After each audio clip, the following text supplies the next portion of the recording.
ले रहे, नहीं झूठ क्यों बोल रहे हो?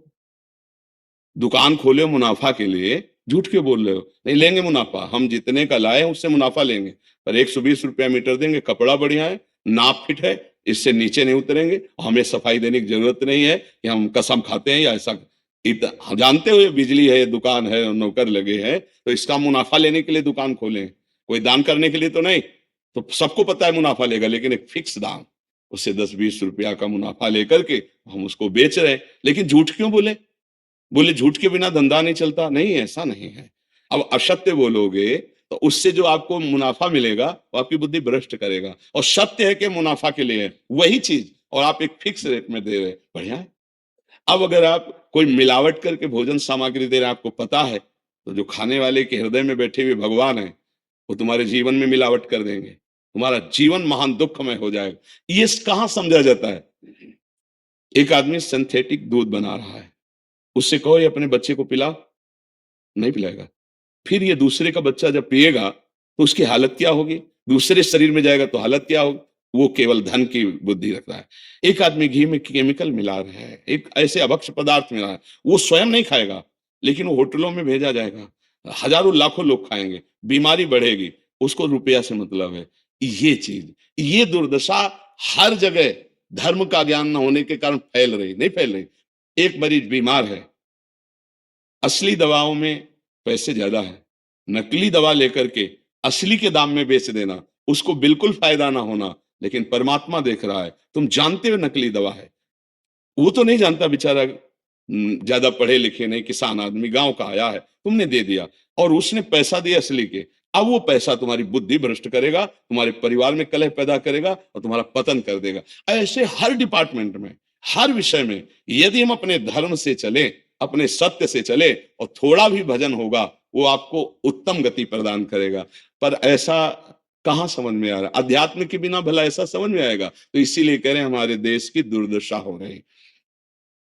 पूर्वजों में पहले ये था कि हमारा धर्म नहीं जाना चाहिए चाहे प्राण चले जाएं, हमारा चरित्र नहीं जाना चाहिए चाहे सर्वस्व नष्ट हो जाए। आज इसकी कोई परवाह नहीं, तो उसी से बुद्धि भ्रष्ट हो जाती है, जीवन एक पशुवत आचरण वाला हो जाता है, और वो अपने को बड़ा सुखी समझने लगते हैं कि हमारे पास बड़ा वैभव है। लेकिन प्यारे, उस दिन को याद करो जिस दिन तुम्हारा आखिरी समय होगा, ना तुम्हारा फार्म हाउस जाएगा, ना महल तुम्हारा जाएगा, ना बैंक बैलेंस जाएगा, ना कोई व्यक्ति, और ना ये शरीर। अब तुम्हारे कर्म तुमको भोगवाएंगे। उस समय की कौन याद करता है? अगर उस समय की याद हो तो भय लग जाए कि नहीं नहीं, पाप नहीं करूंगा, क्योंकि जाना है यहां से। अच्छा, कब जाना है कुछ पता लगे, किसी भी समय ट्रांसफर हो सकता है इस शरीर से। तो हमें लगता है कि महापुरुषों के जो वचन है कि हमें एक नियम से जीवन जीना चाहिए, धर्म पूर्वक जीवन जीना चाहिए, अपने कर्तव्य का पालन करना चाहिए। जो हमारे लिए कर्तव्य, आज प्राय धन प्रधान बुद्धि होने के कारण कर्तव्य स्वाहा हो रहा है।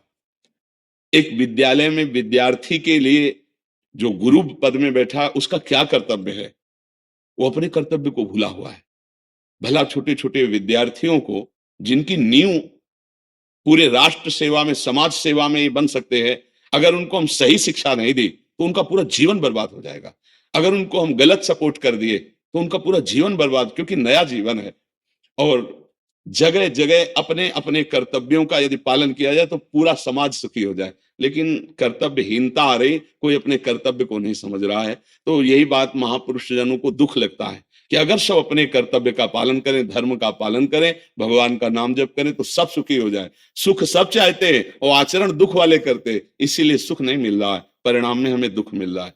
सच्ची मानना, वो रुपया पूरे परिवार में अशांति पैदा कर देगा। और धर्म पूर्वक 100 रुपया लाओगे और 4-5 परिवार के बैठ के नमक रोटी खाओगे, आनंद से सोओगे, बड़ा प्यार रहेगा, भगवान की कृपा रहेगी। पर ये बात समझ में नहीं आती है। तो ये वृत्ति अगर छोड़ी ना जाएगी तो कुछ भी कर लो, कहीं भी दान पुण्य कर लो, लाभ नहीं मिलेगा।